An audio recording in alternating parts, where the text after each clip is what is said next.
Dans Esprit Bleu, on vous fait découvrir le double projet des sportifs de haut niveau. Elle est escrimeuse et travaille dans l'aérospatiale.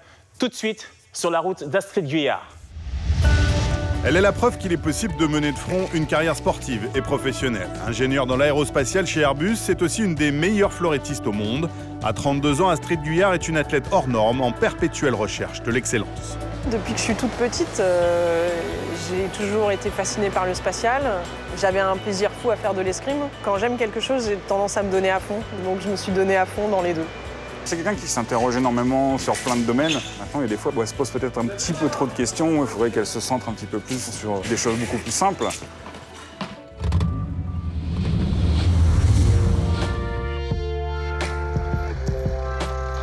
Aujourd'hui, c'est un entraînement qui s'appelle la leçon. Donc la leçon, on est seul avec le maître d'armes en face à face. Et on répète des gammes techniques, voilà, pour automatiser les gestes et qu'après, quand on est en match, eh ben, ça sort tout seul. Allez, let's go!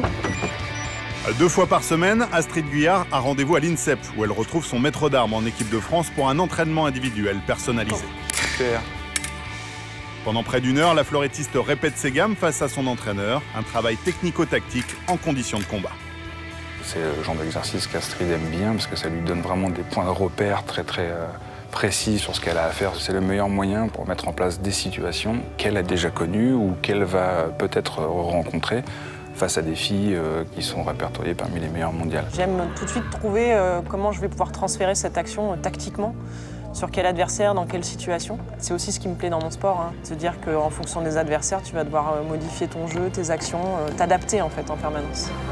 C'est un moment privilégié et donc voilà, pour moi c'est assez précieux. Ça c'est la fille qui veut tout comprendre. Exactement, là au moins on peut m'expliquer quand je demande pourquoi, on peut me répondre, c'est génial. Là on va dans ma deuxième maison, on va à Airbus, c'est là où je travaille, au Muro. Voilà, c'est là où des ingénieurs et des techniciens conçoivent des fusées et produisent une des parties d'Ariane 5.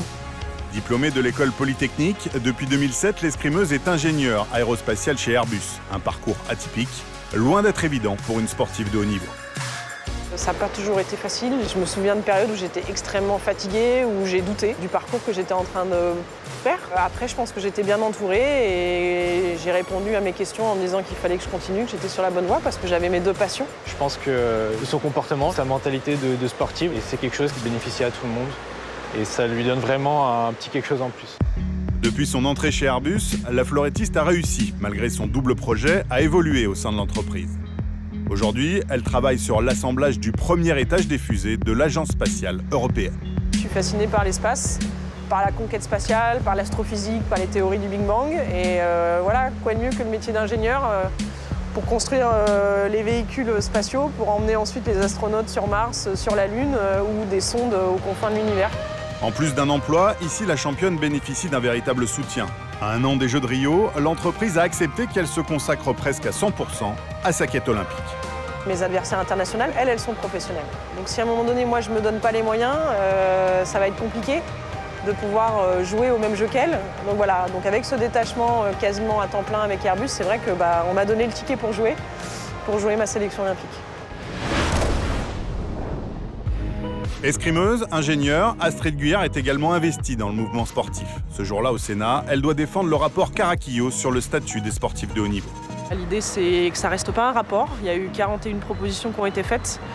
Et maintenant, il faut que ça aboutisse à un texte de loi pour faire évoluer le quotidien des sportifs. Accompagnée de l'ancien footballeur Éric Carrière, l'escrimeuse va défendre pendant près de 2 heures ce rapport devant les sénateurs. Madame Astrid Guyard, qui est une escrimeuse de haut niveau. Objectif, offrir à tous les sportifs une existence juridique et une protection sociale. Il faut éveiller les consciences, il faut éveiller la société française, qu'effectivement le sport de haut niveau, c'est des grands champions, mais des champions qui n'ont rien, très peu de choses. Et donc il faut les accompagner, et il faut les former et les protéger. Et le fait qu'il y ait eu avec moi Éric Carrière et Astrid Guyard a été quelque chose de très essentiel et je tenais à ce qu'ils soient là parce qu'ils ont été très efficaces dans le comité de pilotage que je présidais. Donc je vais t'emmener dans le temple de la douleur. Voilà.